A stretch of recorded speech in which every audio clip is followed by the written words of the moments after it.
So I just want to preface this by saying that we're going to be discussing some details of the slaughtering method.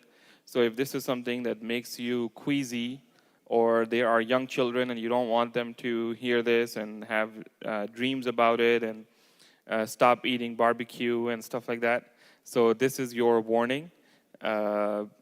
Viewer discretion is advised. We're not going to show anything. There is one video I might show you, but let's see. All right. So, Bismillah, alhamdulillah, wa salatu wa salamu ala Rasulillah. Last week we started talking about the book of food, and we talked about a number of different elements with regards to food. And the thing that I ended by was that there is a emphasis among some people about halal food. Now, this emphasis could have two implications. One implication could be the actual food that you're eating, meaning meat, is slaughtered in a halal way. I personally feel that my humble reading of the Quran and Sunnah places more emphasis on the other implication, which is where are you getting the money from? Okay?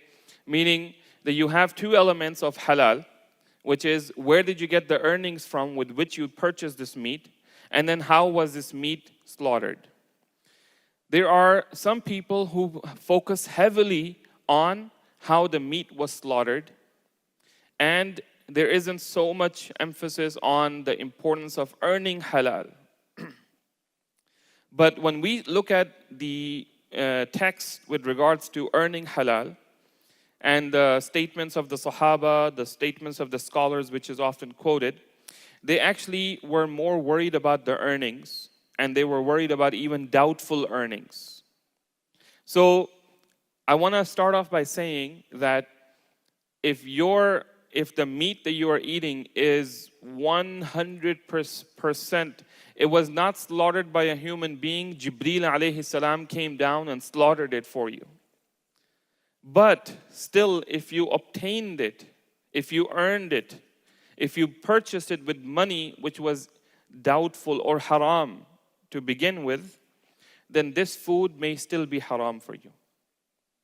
So we need to make sure that we bring the emphasis on that matter as well.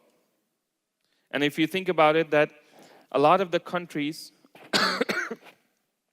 so unfortunately in America, I can only speak for America because that's where I have been.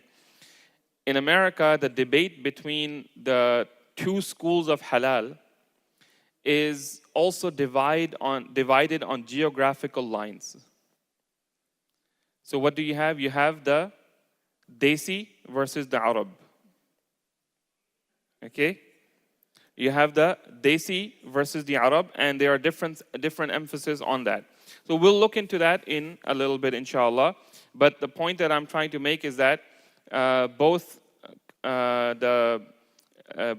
areas where people come from in this debate, there's plenty of haram income that is completely dominating the entire society in all of these countries.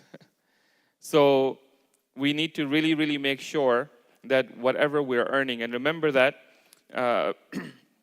in every field, a person might think that, if you are a police officer, there's no haram way to earn income. That is incorrect.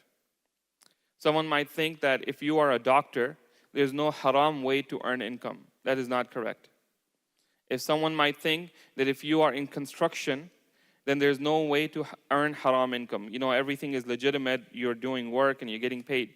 But actually the reality is that in every field, the corruption, the ways of the corrupted are there, and it is possible for a person to skim from the top, do unethical practices. One time I was giving this exact point, and a brother came up to me and he was speaking about, he was a doctor himself, and he said, brother, let me tell you that if a doctor ever tells you that he wants to do surgery on you, please make sure that you get an independent second and third opinion before you do surgery. He said, because there are lots of doctors who basically do unnecessary surgeries, and that's where they make a lot of money. And he was himself a doctor, and he said, I'm telling you that this is very, very, very common, that you don't really need it. There are alternative ways, but they'll say, yeah, you know what, let's do surgery, that's it. And of course, you know, when you go to a lawyer, even if you like did the worst possible crime, the lawyer says, you know what, there's only one way to save you, and I know what that way is. And I can save you, but you gotta hire me, obviously. So in every field, you know, whether you're in every field, no exception, there's halal way of earning and there's haram way of earning. So we ask Allah subhanahu wa ta'ala to protect us all from going into the haram way of earning first and foremost. Then, after we've earned the money in a halal way, now where are we spending it? We have to also spend it in a halal way as well. We have to spend it in a halal way as well. And that's where it comes in, okay, what kind of food are we buying? What kind of clothes are we buying? What kind of car are we buying? What kind of house are we buying? How are we buying it? All of those issues will come after. So the Prophet ﷺ said that the two sons of Adam will not move on the day of judgment until he answers a certain questions. And with regards to money, there are two questions, which is where did he earn it and where did he spend it? So this is a very important matter. Now, in today's discussion, what can we get out of this discussion? Number one is that we will understand perhaps a little bit more. If you've always heard about it, but never really looked into the details of what the conditions of an Islamic zabiha is, inshallah, we will learn that. We will look at classical differences. Scholars hundreds of years ago who did not live in America, who did not live in the modern world, they differed on these matters, and we will look into those opinions. We'll also look at some of the modern problems that exist, that didn't exist in the past, that exist in our situation, and what are or what could be some of the solutions that are there or that are needed to be there. Somebody needs to work on that in order to solve these problems. So slaughtering, first of all, is a prerequisite in land animals. Otherwise, it is considered a dead animal. So if an animal which is considered to be halal, and we discussed the animals which are halal to eat in the first place, we discussed them last week. So if a animal like a deer, lamb, sheep, cow, camel, these animals, they're halal to eat, but not before you slaughter them, but only after you slaughter them properly. Unless, otherwise, if it somehow dies or you do an improper slaughter and this animal dies, then this will become a maita. This will become a dead animal. And even though it's originally halal like a cow, but because it died the wrong way, other than a slaughter, in this case, it is not allowed for us to eat it. Now, if something happens, let's say you have a cow and something happens to it, it gets injured and it's about to die, what you should do is that you quickly get out your knife and you slaughter it. If it dies from your slaughter, then this meat is now halal for you. If your cow got attacked by coyotes and they came from all sides and they took bites out of your cow, and this cow is now bleeding from here and there, but it's still alive, if you quickly slaughter this cow Islamic way, it's still halal. If it fell in a ditch and got injured, you quickly get in there and you slaughter it. So basically, the most common scenario of this is people hit a deer on the road. So if you want to save that deer and make it halal and you want to eat it, then you quickly go before it dies from that the trauma of the accident. If you manage to slaughter it in the Islamic slaughter, then that deer meat is halal for you. Although it kind of 75% died from hitting the car. But the 100% death did not happen until you slaughtered it, then it is halal for you to eat. Now, the definition of slaughtering is to slay a land animal that is lawful to eat by cutting its throat and esophagus and wounding the animal that cannot be slaughtered for being wild, for instance. So we'll talk about that in a little detail later. So Allah subhanahu wa ta'ala says, حُرِّمَتْ عَلَيْكُمُ الْمَيْتَةُ وَالدَّمُ وَلَحْمُ الْخِنْزِيرِ وَمَا أُهِلَّ لِغَيْرِ اللَّهِ بِهِ وَالْمُنْخَنِقَةُ وَالْمَوْقُوذَةُ وَالْمُتَرَدِّيَةُ وَالنَّطِيحَةُ وَمَا أَكَلَ السَّبْعُ إِلَّا مَا ذَكَّيْتُمْ وَمَا ذُبِحَ عَلَى النُّصُبِ وَأَن تَسْتَقْسِمُوا بِالْأَزْلَامِ ذَلِكُمْ فِسْقٌ. He says, prohibited to you are dead animals and blood. And this is the blood which is, we talked about last week, when you slaughter an animal, the blood that gushes forth. This blood is prohibited. Now, some people in some cultures, they actually collect that blood in buckets, and after a few minutes, it becomes like a jelly. And they basically then, they cook it and they eat it. Islamically, we are not allowed to eat that blood. But if any blood is left in the vein, sometimes you cut like a chicken leg and there's like a little blood inside, that is halal. There's no problem in that.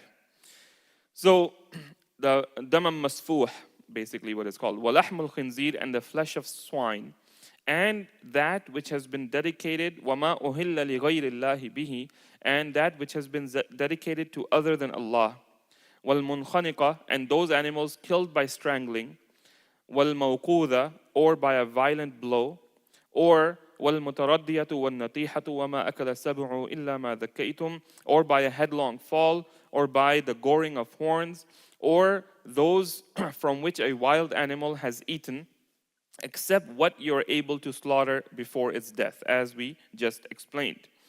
So an injured animal can be halal. We just discussed that. If an animal is not slaughtered according to the Sharia, then it is not considered to be halal to eat. And all dead animals are haram except what? Sea creatures or water creatures. Again, we discussed that last week, which is anything that lives in the water, the majority of its time, is considered a sea creature or water creature. And the Prophet ﷺ said that its dead are halal. So if its dead are halal, meaning that anything that you catch, if it's alive, you can kill it any which way and you can eat it. If it's already dead, you can still eat it. You can still eat it. Now, what are the conditions of slaughter? And this is where the meat of the issue is today.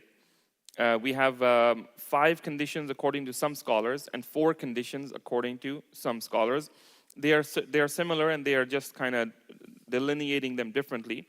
The first condition is the slaughter must be legally competent, meaning that this is a person who is sane.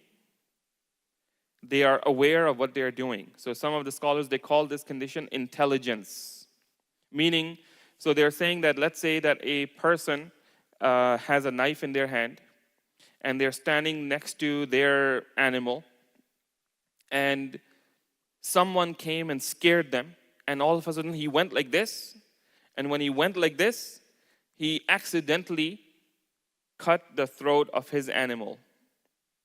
So they would say this is not an intentional, intelligent slaughter. This is not an intentional, intelligent slaughter. The normal condition is that it should be done intentionally.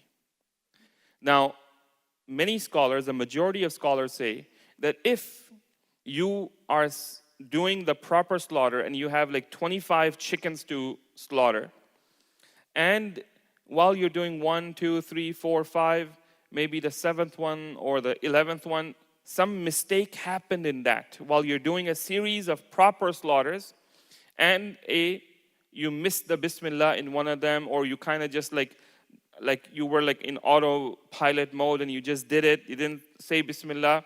They say that is allowed because you started off the whole action, and small mistakes within that is allowable. But If it is a unique situation, then in that case, the accidental may not be considered what is a proper condition of slaughter. So that's one. Now, some of the scholars, they said another condition, and others they included in this, they say that the religion of the slaughterer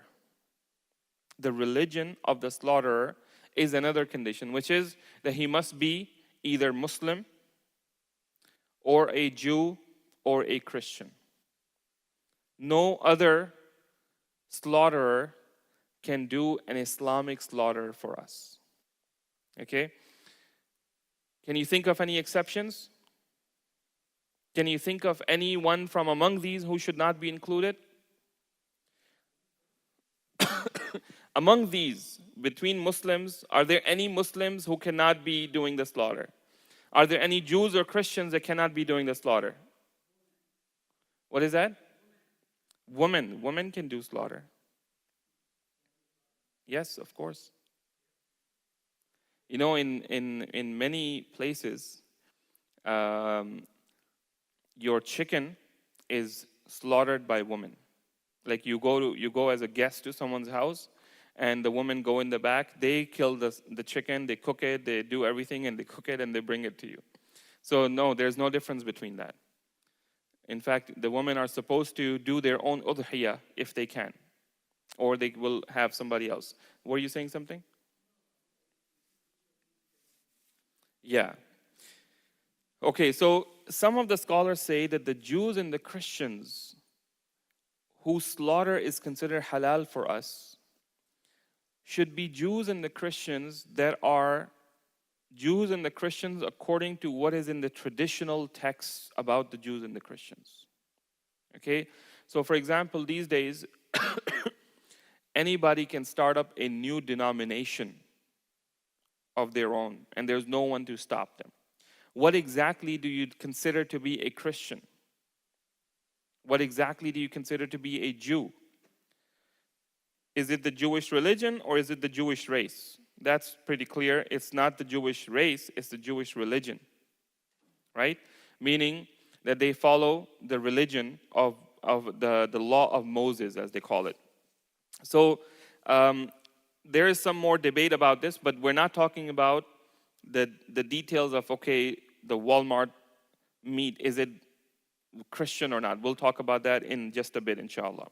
So anyone who is mushrik, anyone who is Hindu, Buddhist, any other religion, anyone who used to be a Muslim is now a murtad, is also not allowed for him to slaughter for a Muslim. Okay. So one point to keep in mind is that according to the Shafi'is, the intention is not needed. Meaning you don't have to necessarily say, okay, I'm about to do an act of worship. But rather they say, you're just slaughtering, and it's an act that you do it. There's no specific intention that you need to have. While other scholars say that no, just like we do salah, and we have to have the intention of what we're doing. When we fast, we have the intention that we're doing it for Allah. The biha is also an act of worship. And it should be done with an intention that I'm doing this to please Allah subhanahu wa ta'ala, meaning slaughtering it in a halal way. Now the second condition is that the instrument that is used to slaughter. The instrument must be a sharp tool that kills by cutting and not by weight or by any other format. So for example, they have electrocution. Electrocution is a big controversy in the slaughtering, what are they called? Companies, big, what's the word? Slaughterhouses, like mechanical slaughterhouses. So they have multiple methods to subdue an animal. Among them is a stun gun, which is a gun where the bullet goes out and then goes back in. So basically they put it on the head of the animal, especially like cows because they're difficult to handle, and they will basically stun them by shooting this thing into their brain. That shock basically immediately knocks out that animal. So if that animal died from that before you slaughtered it, then it's not halal. If they use electrocution, then it is not halal as well. So another controversy about this is that, for example, these mechanical slaughterhouses, when they do chicken, for example, the chicken goes, before it goes to the blade, it goes in a bowl of water, and this water is electrified. So why are they doing it? They're doing it because they want the chicken to stay in one place, because the blade is in one place. So when it gets electrocuted, then it gets, so I have a video. Let me see if I could quickly show you this video.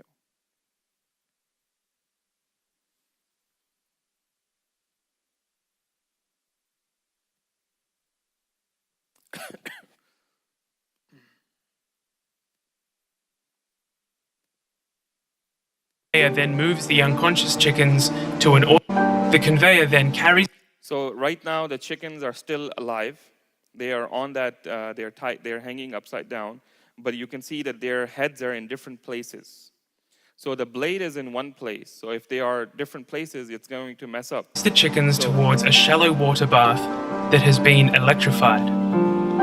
As their heads are dragged through the water, they are electrocuted and rendered unconscious.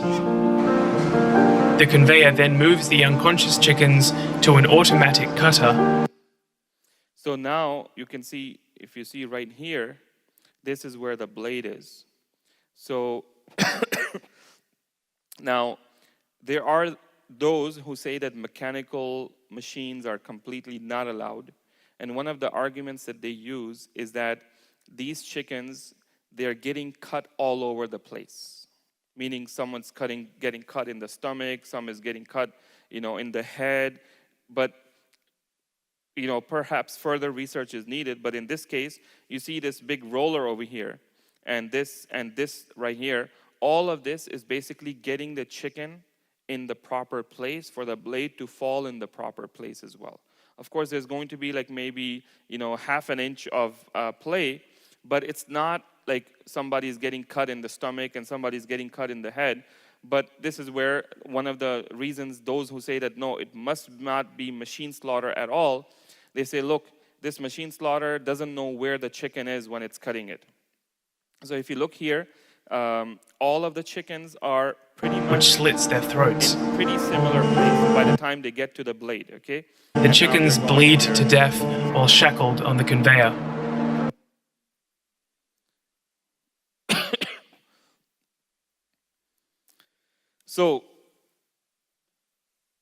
So anything that, so basically I was reading a paper that was written by one of the scholars who said that, and one of the fatwa councils who said that mechanical slaughter is allowed, but there are certain conditions. And one of the things they mentioned is that they actually gave a specific voltage range that the electrocution must be. Meaning, small amount of voltage will only knock the chicken out, but not kill it for sure. But if it is higher than that, then the chicken could actually die from the electrocution.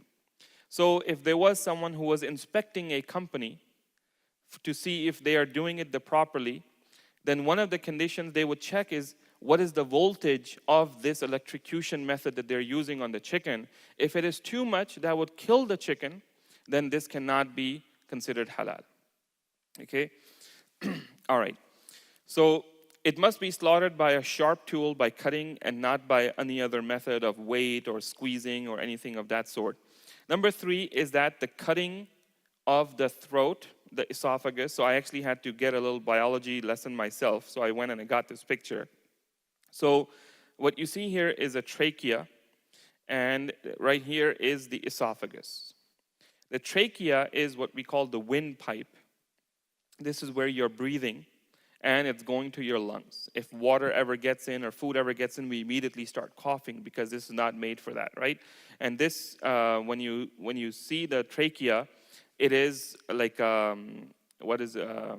it's not smooth, right? It has these lines on it, basically like little rings. So that is the trachea, and that's the windpipe. Then this is the esophagus, and the esophagus is the food pipe. This is where food goes in. So the trachea is part of the respiratory system, breathing system, and esophagus is the digestive system. Okay, this is where your food goes in, and then it goes into the esophagus, goes down, and goes into your stomach. On the right side here, you see this right there. You can see my mouse pointer, yeah. So this is a jugular vein, and this is a carotid artery. So these two veins on both sides, or two sets of them, they are taking the blood up to the brain and blood down from the brain. Oxygenated blood is going up, and unoxygenated blood is coming down, going back to the heart for it to be oxygenated again. Okay? Now, the perfect slaughter, if the other two conditions are met already, the perfect slaughter is that you cut 4 of these things: the esophagus, the trachea, the windpipe, the food pipe, and the 2 jugular veins. So when we slaughter, we're supposed to basically make sure that we cut everything. That's the best way of doing it, which is the quickest and the fastest death for the animal. And science shows that as soon as you cut the blood-carrying veins, the blood flow to the brain is cut off and the animal does not feel any pain. And that's why a sharp tool is also very important, that you do it efficiently and you do it fast, because we don't want the animal to suffer. Okay? So, now, the Malikis and the Hanbalis, they say that cutting all 4 is required. Cutting all 4 is required. The Hanafis, they say that at least 3 of the 4 must be cut. At least 3 of the 4 must be cut. Abu Yusuf, who is the student of Imam Abu Hanifa, he says that trachea, esophagus, and at least 1 jugular vein, meaning not just any 3, but at least 1 jugular vein must be among the 3, and the trachea and the esophagus, they must be cut. The Shafi'i and the Hanbalis, they say that trachea and esophagus, and Ibn Taymiyyah says that trachea and the 2 jugular veins. Okay, so essentially, if you look at this, someone is saying, if you cut up to here, you're good. Others are saying you have to cut all the way up to here. Okay? So, of course, what's the perfect slaughter? You cut all the way up to here. Now, if you cut it all the way, is that the perfect slaughter? It's actually not. Because if you cut up to here, but you leave the spinal cord attached, so that's what allows the animal to still kick. And that kicking allows the blood to be exited out of the veins. Okay, so actually it's better. Jazakallah khair. Thank you.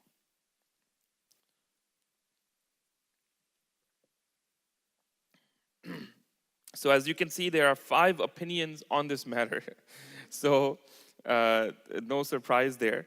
But look at the timelines of these scholars, okay? Meaning they're all classical scholars that have lived, Ibn Taymiyyah at least being, 700 years ago, 800 years ago. So this difference is not something which is new.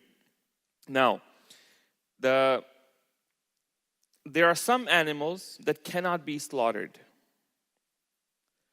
For example, a camel, to slaughter a camel is very difficult. So a camel is slaughtered in a different way, which is that normally the animals are slaughtered in the middle of their throat, basically. But a camel is slaughtered, it's stabbed at the bottom of its neck. And the reason why it is done there with a very sharp knife, this is actually called nahar.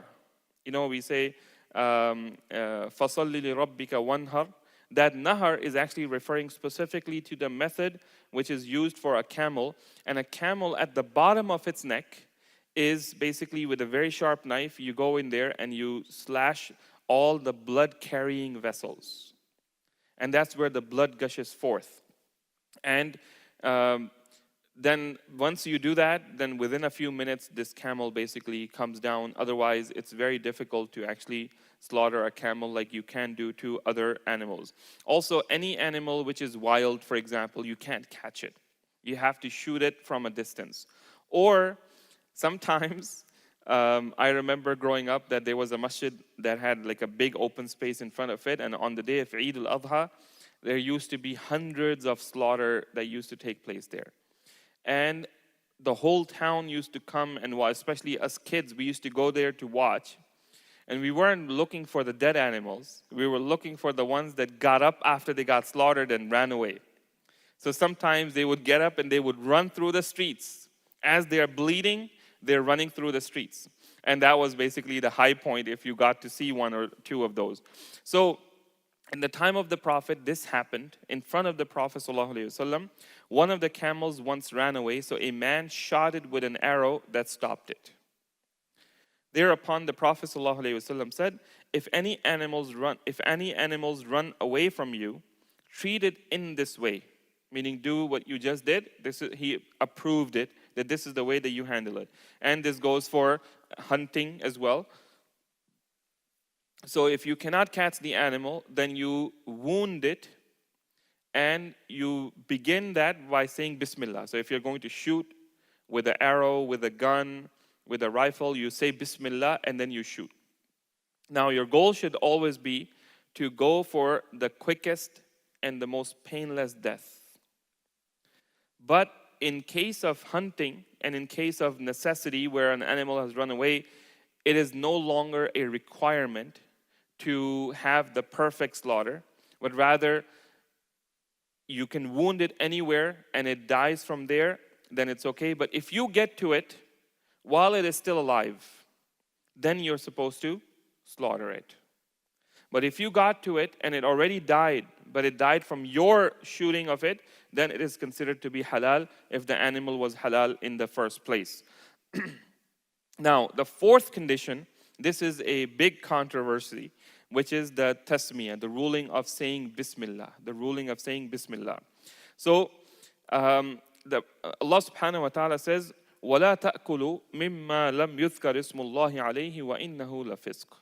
He says, do not eat of that upon which the name of Allah has not been mentioned, for indeed it is grave disobedience. So this is from Surah Al-An'am, and this is one of the primary evidences which is used to say that if an animal has been slaughtered without the name of Allah, then it cannot be halal by those who say that it is not. Now, the sunnah is, and again, if you do this, this will be the perfect, doubt-free animal. The sunnah way is to do it by saying Bismillah, Allahu Akbar. Bismillah, Allahu Akbar, as you are doing the act of slaughtering. But Allahu Akbar is not required. Bismillah is, again, the scholars who say that it is required. Bismillah is required. Allahu Akbar is sunnah. Now, on this matter, there are three opinions. The first one is that a person must mention the name of Allah in all circumstances, and even an accidental slash, like I gave you the example that a person mistakenly did that, because he didn't say Bismillah at the slash, then this animal is not halal. Okay, so this is one opinion, and this is the opinion of Ibn Taymiyyah and the Hanbali school and the modern Hanbali scholar Ibn Uthaymeen, who passed away in 1999. May Allah have mercy on him. So they say that you must say Bismillah. You must say Bismillah. The second opinion is that it is obligatory to mention Allah's name. You must say Bismillah. But if accidentally forgotten, then it is still halal. Meaning, you are not someone, na'udhu billah, who's not a Muslim. You are not someone who does slaughter without saying Bismillah. But as you were about to say Bismillah and slaughter, accidentally you forgot. Something distracted you, someone came and you didn't say Bismillah, you did it. They say, if it happens as an accident, occasionally, once in a while, not all the time, not as a habit, once in a while, it's forgiven and it's still halal for you. So this is for sure the Maliki opinion, and I am pretty sure, but I'm not 100% sure, but this is also the Hanafi opinion as well, because I've heard scholars say, for example, the man who is in the chicken shop slaughtering, that they say that if he's slaughtering 20 chickens, if he's normally saying Bismillah, and if he missed on one or two, it's okay, it's still halal. It's still halal. The third opinion is that, and this is the Shafi'i opinion, which is that mentioning the name of Allah is mustahab, recommended and not required. Recommended and not required. So remember we were saying the geographical divide. So for the most part, Egypt is predominantly Shafi'i, and India, Pakistan is predominantly Hanafi. And the two biggest groups that came to America and established masajid and established Muslim organizations are Egyptians and Pakistani Indians, Pakistani/Indians. So the Pakistani Indian side is on the Hanafi opinion, which is that Bismillah is required.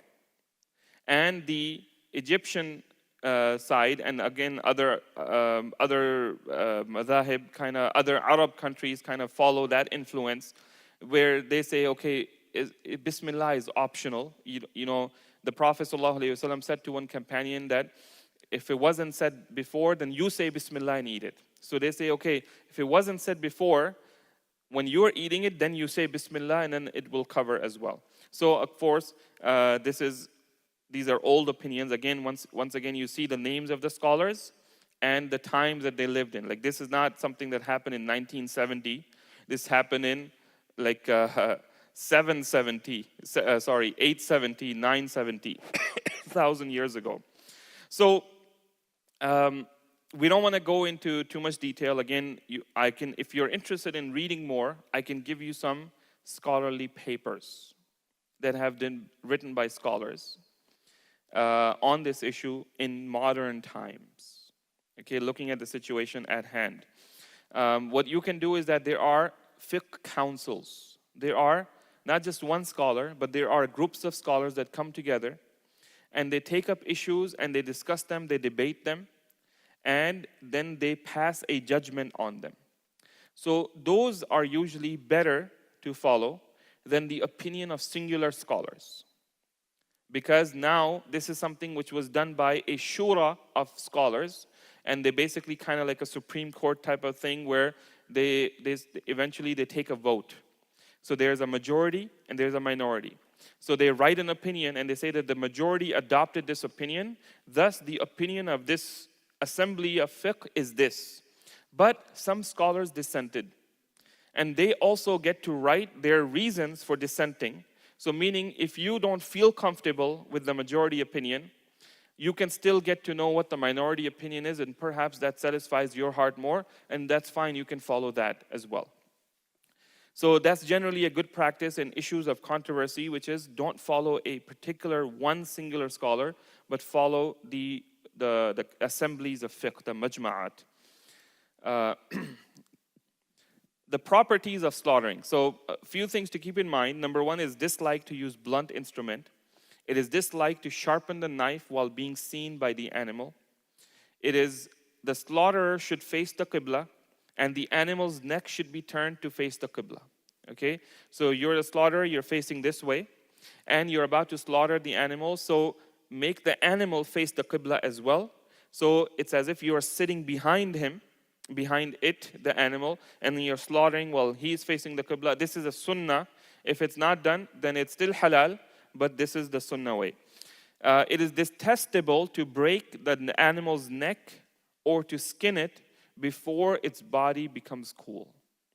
Let it completely cool down, then you start skinning it. Because some people, like within a minute, they're like, okay, they start skinning it right away. So that should not be done.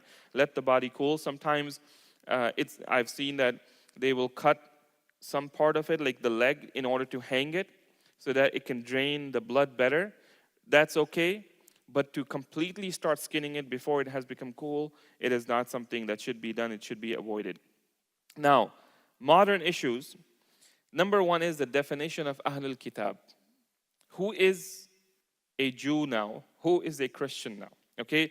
No Muslim can deny that the food of Ahlul Kitab is allowed.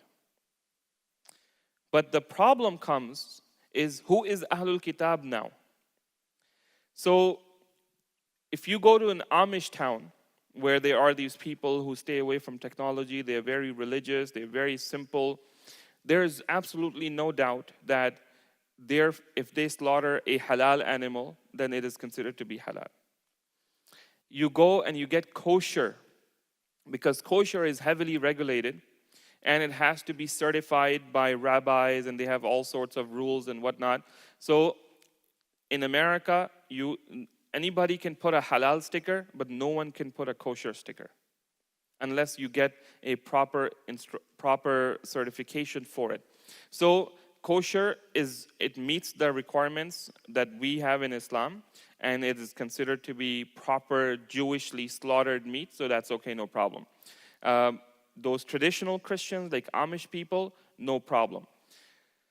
When it comes to everybody else, the general supermarket, the companies and whatnot, the issue of them being Christian or not is where the problem comes. Would you be able to say that America is a Christian country?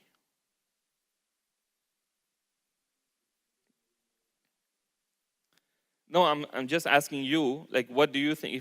If you look around, how many people do you come across where they say, I'm really Christian? And of course, we are in the South, so South is a bit more Christian. But in other places, you would hardly come across anybody that's Christian at all. Then you have these new things, for example, the Mormons. Okay, the Mormons they call themselves Christians, but the other Christians don't call them Christians. So are they considered Christians or not? And some time back, I believe it was Sheikh Ibn Uthaymeen, who was asked that, look, if we're in America, the person who's slaughtering it might be a Chinese guy, might be someone who's working at a company and they are doing the slaughter and nobody knows their religion. So he said that since America is a Christian country, then that umbrella covers everything underneath it. So whatever happens underneath, it is considered Christian. Now, I would say there are two things about this issue, about this statement. Number one is, it was said from now maybe 30 years ago. Today's America is very different from even the America of 30 years ago. Second thing is that I was listening to some Pakistani news videos, and they were talking about the American election system. And although these people are highly educated, they are on the internet, they are masters of research, but their understanding of the American election system was very off. Simply because they are not living here and they don't know the day-to-day reality. So, for people from out there, anywhere else, them looking at America through the news, through the internet, can they really get a full 100% proper reality on the ground? It's really difficult to say so. So I would say that if you follow this opinion that yes, it is America is a Christian country, and everything under it will fall under that umbrella, see if you can find somebody who's living in America, who's not doing copy-paste, who will say, yes, I truly, honestly believe that America is a Christian country. And I think that it would be hard to find anybody like that. So if it's not, then basically anything which is not slaughtered halal, like zabiha halal or Muslim or whatever, and it's like from the general supermarket or companies and whatnot, it's very doubtful in my personal opinion. I would say I would not apply the ruling of Christian on it unless really, really there's a good reason for it. So now there is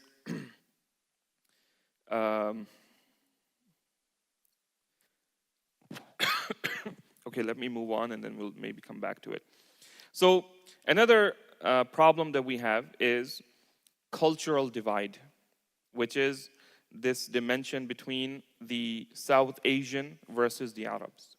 This is a problem because people say that this is Egyptian halal, or they say that this is, the zabiha. Zabiha has become a term independent from halal. So there's halal and there's zabiha. Okay, And all of this is actually coming from ignorance. If it's halal, it should be halal is halal. Like it should be one standard that if you meet it, it's now halal, meaning permissible. If it doesn't meet that standard, then it should not be halal at all, right? But now we have different, so now we have zabiha. Now we have a higher level than zabiha, which is hand-cut zabiha. Okay? So there's haram, there's halal, then there's zabiha, there's hand-cut zabiha. And I think the next one is going to be a hand-cut zabiha slaughtered by a person who made hajj. Then there's going to be someone which is slaughtered by a hafiz of the Quran. Okay? So basically, if you want to get extreme, there's no limit to it, where you can keep going in that direction. So the solution is to educate the Muslims that there is a classical difference of opinion on this matter. This is not an Egyptian versus Pakistani Indian issue. Okay, this is something way before there was Egypt as a country and Pakistan as a country and India as a country. This goes way back, and there are legitimate differences, so we should not divide along this line. Another problem is that Muslim butchers often follow dubious practices regarding halal meat. So when a person goes to inspect a slaughter taking place, they're like, man, I saw this and I saw that, and there's like, stuff going on that makes people doubt the whole concept of halal, to the point that people become very suspicious. And this doubt then creates more extremism. So what should be a solution? What could be a solution? Perhaps a body. And one of the solutions for this is to have, for example, a level system, a grading system. So for example, they could have a level 1 halal, for example, which means the Shafi'i conditions. If that's what you feel comfortable with, then anything that's level 1 halal, you can go for it. There could be a level 2 halal, which is, for example, that no, it has the strictest conditions. Maybe that is something that would allow for people to not feel boxed and pressured into doing one option. But rather, there's classical difference of opinion in it. I have an opinion that I follow, and I follow the stricter opinion generally. But I totally respect, and I don't dare to look down upon someone. Some of my teachers have sat side by side and debated two sides of this issue. And, I respect them both very much. I've learned a lot from them, and I don't look down upon someone because they follow a less stricter opinion. This is a problem. We should not have that. And if I go to someone's house who follows a less stricter opinion, I believe that we should not ask, brother, is your meat hand-cut zabiha halal? If this person is a practicing Muslim who cares about the halal and haram, then there should be no other questions asked. If this person is not a practicing Muslim, this person never comes to the masjid, has been away from Islam for 40, 50 years. Now here, you might be careful because maybe this person does not even know about halal and haram or doesn't care about it. If this person doesn't make salah, this person, doesn't fast in the month of Ramadan, doesn't even come to Eid prayer. Is this person even a Muslim? That's a question, okay? That's understandable. But sometimes people will go to a practicing brother who prays with them 5 times a day, and they'll say, brother, is this halal? And in their house. All right, lastly, the issue of machine slaughter. So why is there a discussion about machine slaughter? Why can't we just say, forget about machine slaughter, do everything by hand? The issue is that the human population has grown so much that in today's day and age, to do everything by hand is really, really difficult. One of our teachers, he showed us a video of a man in Saudi, in Mecca, doing camel slaughter on the day of Eid. And this man was like a movie. He went in a big room that was filled with like maybe 150 camels. And he went in with 2 very sharp knives, and he went like this. Okay, just like a movie scene is going on, and he just goes like this, and he goes like this, and he goes like. Now, is this the ideal way? Should you be slaughtering another camel in front of the other one? But this man, how many camels do they have to slaughter on that one day, the day of Eid? How many cows, how many sheep they have to slaughter? So we have to look at idealism, and we have to look at reality, and we have to understand that you can't always be idealistic. So what is the bare minimum standard that must be met? And what is extra recommended, which in case of need can be dropped? Okay, so these are things to think about. Issues with machines, like we said, that the concern about the immobilization of the animal, the issues with regards to using stun guns, issues with regards to the placement of the blade on the animal. Then there's an issue of saying tasmiyah, which is a discussion among scholars, which is that I know people who were hired for top dollar. Their job was to go and sit in a glass room all night. There was a day shift, there was an evening shift, there was a night shift. And they would sit there, and there wasn't just one person, but it was more like 5, 6, 10 people at a time. And in front of them, behind the glass, there is the blade, which animals are coming on the conveyor and they're getting slaughtered. And their job to sit there and to say nonstop, Bismillah, Allahu Akbar, Bismillah, Allahu Akbar, Bismillah, Allahu Akbar. And they're getting paid like really good money by the company to come to be able to say that our meat is being slaughtered in a halal way. Now, some of the scholars, they say that what is better than this is, if you're doing machine slaughter, is that you start the machine by saying Bismillah. You say Bismillah and you turn on the on button. And then the machine slaughters and you continue saying Bismillah, Allahu Akbar, Bismillah, Allahu Akbar, and everything is getting slaughtered. This is the best way. Okay? Now this company, they say, look, inside there's very sharp blade and machine running and stuff like that. There's no way you guys can go in there. Okay? There's this glass wall. You stay here and you will see it happening, and you do your prayer on it. You do your prayer on it. So again, issues to think about. And now, last issue is monitoring services. So there are some organizations that have appeared on the scene in New York, in Chicago. There are also efforts to do it here. They have a good idea, which is to have this certification methodology, which is that every store, every restaurant that is selling halal, that their method, their zabiha, their meat is done in a certified halal way. There's proper supervision, inspections, and whatnot. But so far, what we are seeing is extremism in one direction, which is a particular group, a particular understanding of fiqh, which is very strict, and also bullying tactics. So basically they are kind of like, because they make their money from a store becoming their member and paying fees. So if a store is not paying their fees, sometimes there are cases where they are kind of singling people out and saying, don't go to this person. Now, this can cause that business to collapse as a result of doubt spreading among the people. So maybe the idea is not bad, but perhaps the tactics need to be something which is more encouraging and not something which is more divisive. Okay?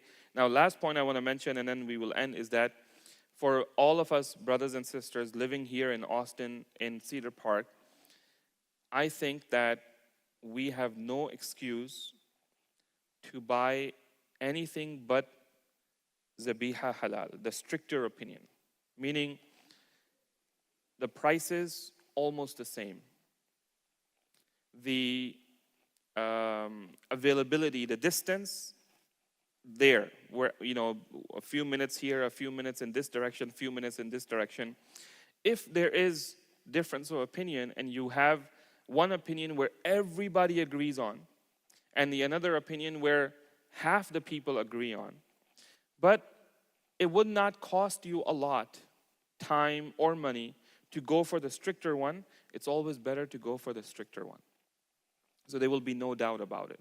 So, some of the shuyukh that I know, they say, look, my fiqhi opinion might be that you don't need to say Bismillah, but he says, in our time, there's halal meat on every corner. Why should I even go into that controversy where I can go and for the same amount of money, for the same amount of time, I can get something which is done by hand, by all the requirements are being met, they're saying Bismillah, and it costs the same money. There isn't even a discussion. So always go for, the higher level as much as you can in all aspects of life.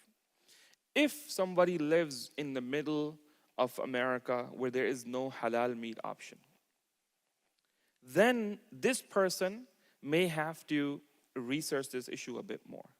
Someone is living in an area where there's only one halal meat and this person is monopolizing and making it very expensive and unaffordable.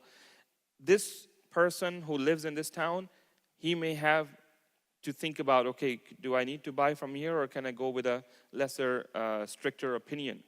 So, but the people who have this option, go for that which is best and just stay out of any controversy. We ask Allah subhanahu wa ta'ala to grant us a tawfiq to be from among those who earn halal and who spend halal, who consume halal, who wear halal. And we ask Allah subhanahu wa ta'ala to grant us proper understanding and knowledge of this deen. Subhanakallahumma wa bihamdik. Nashhadu an la ilaha